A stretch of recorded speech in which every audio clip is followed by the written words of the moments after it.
संगवारी हो राम राम। जय जोहार, जय छत्तीसगढ़।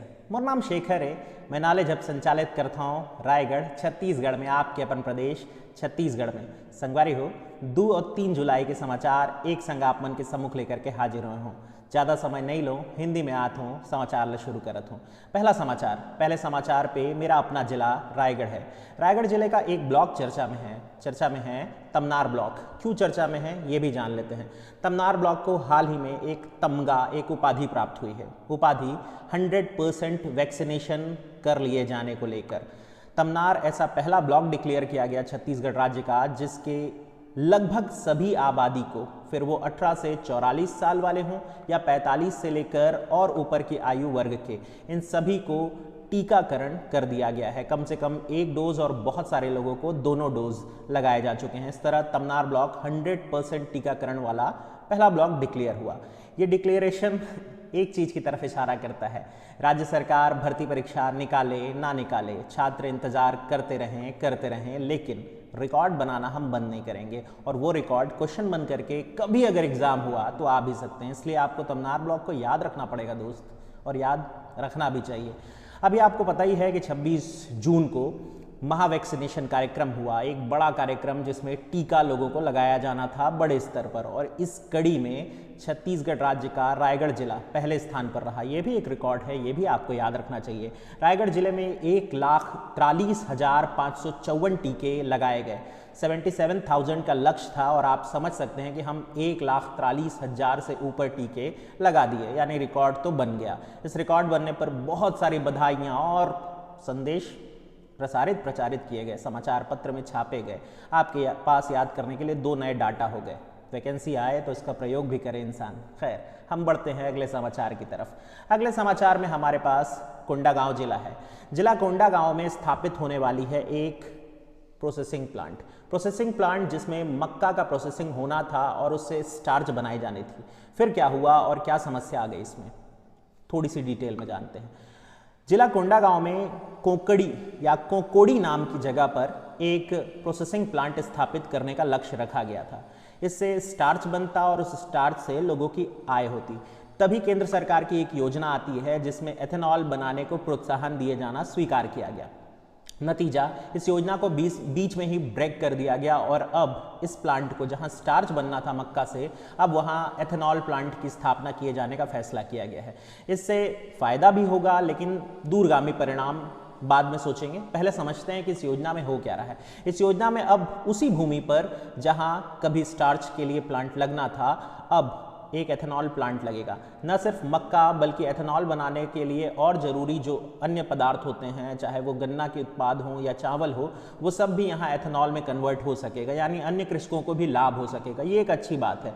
दूसरी चीज़ ये है कि इस प्लांट के बन जाने से आसपास के जो किसान हैं उनको सीधे सीधे अपने उत्पाद को बेचने का एक जरिया मिल जाएगा। प्रॉब्लम कहाँ आ रही है? प्रॉब्लम आ रही है इसको मिलने वाली परमिशन को लेकर।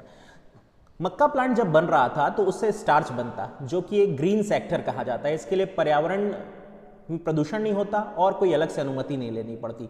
लेकिन जब हम इससे एथेनॉल प्लांट बनाएंगे तो ये रेड जोन में आ जाएगा या रेड सेक्टर कहलाएगा। रेड सेक्टर में कहे जाने के कारण अब इस प्लांट को स्टैब्लिश करने को लेकर हमें दोबारा अनुमति लेने की ज़रूरत पड़ेगी। ये अनुमति कब मिलेगी, कब इसका क्लियरेंस आएगा, इसको लेकर ये प्लांट अटक भी सकता है। ये एक चिंताजनक बात है, इसीलिए मैंने कहा कि इसके दूरगामी परिणाम भी हो सकते हैं। बहरहाल, एथेनॉल एक प्रकार का हाइड्रोकार्बन है जिसका उपयोग शराब बनाने में, पेट्रोलियम के उत्पाद में मिलाने में होता है। भारत सरकार की नई पेट्रोलियम नीति के तहत तो एथेनॉल मिलाया जाना अनिवार्य है। इसलिए ये प्लांट कमाई तो दे सकता है, लेकिन जब निर्मित हो सके तब। यहाँ बनने वाली एक समिति जो ऑलरेडी स्टैब्लिश है, उसका नाम माँ दंतेश्वरी मक्का प्रोसेसिंग इकाई, ये ऑलरेडी वहाँ मौजूद है, जो कि अब एथेनॉल बनाने का काम करने वाली है। बात करते हैं अगले समाचार पर। अगले समाचार पर हमारे पास एक मोबाइल ऐप है। मोबाइल ऐप का नाम है कैप्टन कूल। कैप्टन कूल वैसे महेंद्र सिंह धोनी को कहा जाता है, लेकिन यहाँ बात हो रही है एक मोबाइल ऐप की, जिसको छत्तीसगढ़ के द्वारा ही तैयार किया गया है। इसको तैयार किया है एक संस्था ने, नेचर बॉडी इको क्लब के जो छात्र हैं उन्होंने तैयार किया। उनके शिक्षक पानू हलदार बंगाली लोग होते हैं, उनका सरनेम पानू हलदार, ये जो हैं ये मिल करके इसको तैयार किए और इस ऐप को लॉन्च किया गया वन और पर्यावरण मंत्री मोहम्मद अकबर के द्वारा। इस ऐप की खासियत क्या है?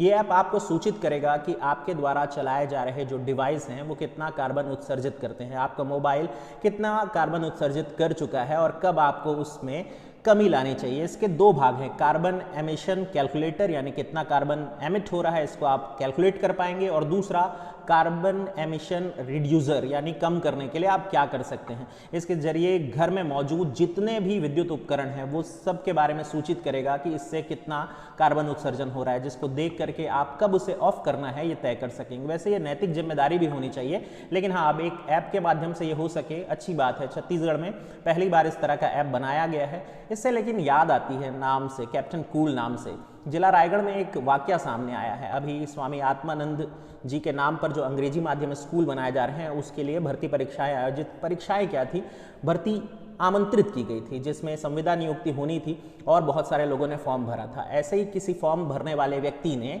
महेंद्र सिंह धोनी के नाम से फॉर्म भर दिया। पिता का नाम बताया सचिन तेंदुलकर। जानकारों में बहस छिड़ गई है कि क्या महेंद्र सिंह धोनी के पिता सच में सचिन तेंदुलकर है। ये क्रिकेट की बात हो रही है, क्या हमें सचिन को सच में महेंद्र सिंह धोनी से सुपीरियर मानना चाहिए, महेंद्र सिंह धोनी को सुपीरियर मानना चाहिए? लोग इस बात पे उलझे हैं और मेरी सोच ये है कि इतनी बड़ी चूक हो कैसे गई। मेरे अपने जिला का मामला है और रही बात इस बंदे ने जिसका नाम महेंद्र सिंह धोनी है, जिसके नाम से फॉर्म भरा गया, वो प्रावीण्यता सूची में नंबर 1 पर है। इंटरव्यू के लिए बुलाए गए व्यक्तियों में पहले नंबर पर उसका स्थान था। ये कौन लोग थे जो बैठ करके जज कर रहे थे, क्या पता, लेकिन ऐसी घटनाएं विवाद को जन्म देती हैं।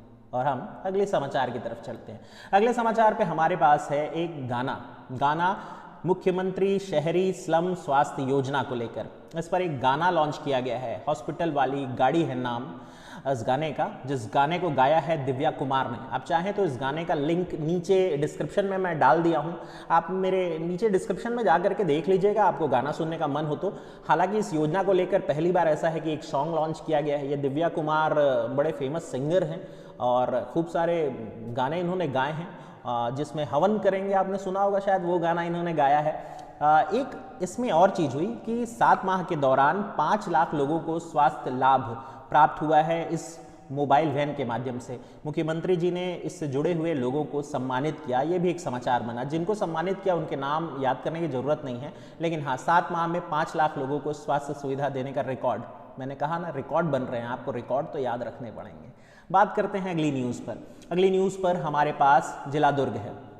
जिला दुर्ग का सहकारी बैंक ऐसा पहला सहकारी बैंक बन गया जिसका अब खुद का मोबाइल एप्लीकेशन होगा। ये भी एक रिकॉर्ड है।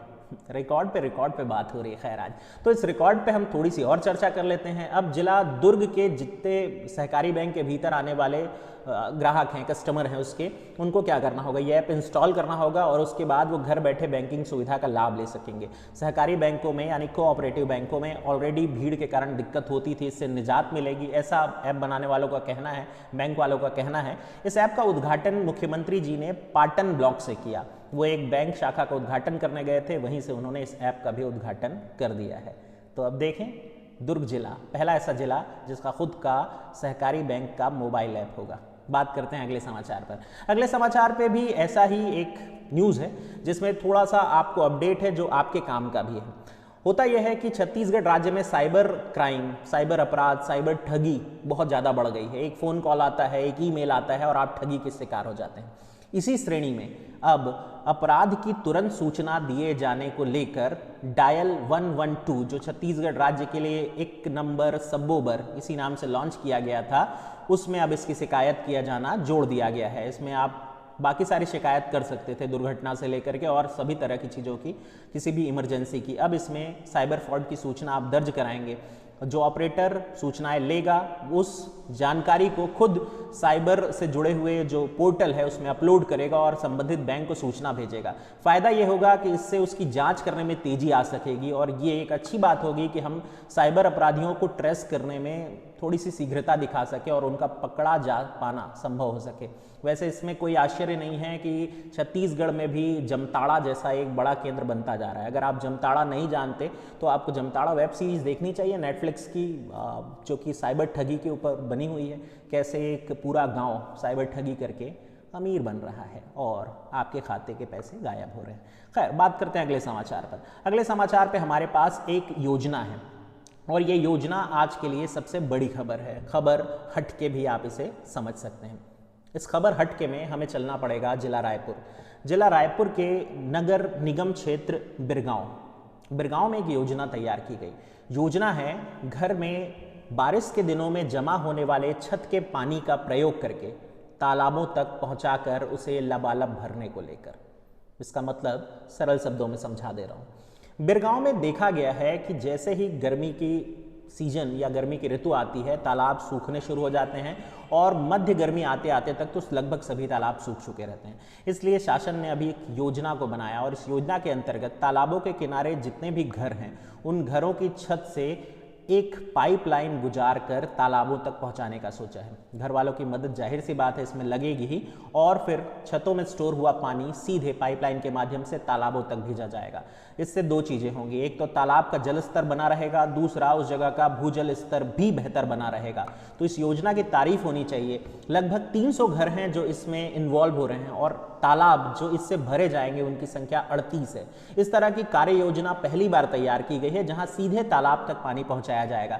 ऐसा नहीं है कि छतों के स्टोर पानी को यूज करने को लेकर पहले कोई कार्य योजना नहीं बनी है। रायपुर सहित तमाम छत्तीसगढ़ में नया घर बनाते वक्त इस तरह की योजना का पालन किया जाना कहा गया था, लेकिन सीधे तालाब तक पानी को जोड़ने की ये परंपरा, ये प्रक्रिया पहली बार होने वाली। तो ये था बड़ी खबर में हमारे पास और इसी के साथ आज के समाचार होते हैं समाप्त। हम आपसे मिलते रहेंगे लगातार। मेरी पूरी कोशिश है कि मैं हर दिन आपको कुछ नया बता सकूं, लेकिन आपको मेरी मदद करनी होगी हमारे चैनल को लाइक करके, शेयर करके, लोगों तक पहुंचा करके, क्योंकि जैसे जैसे लोग जुड़ते जाएंगे हमारा उत्साह भी बढ़ता जाएगा।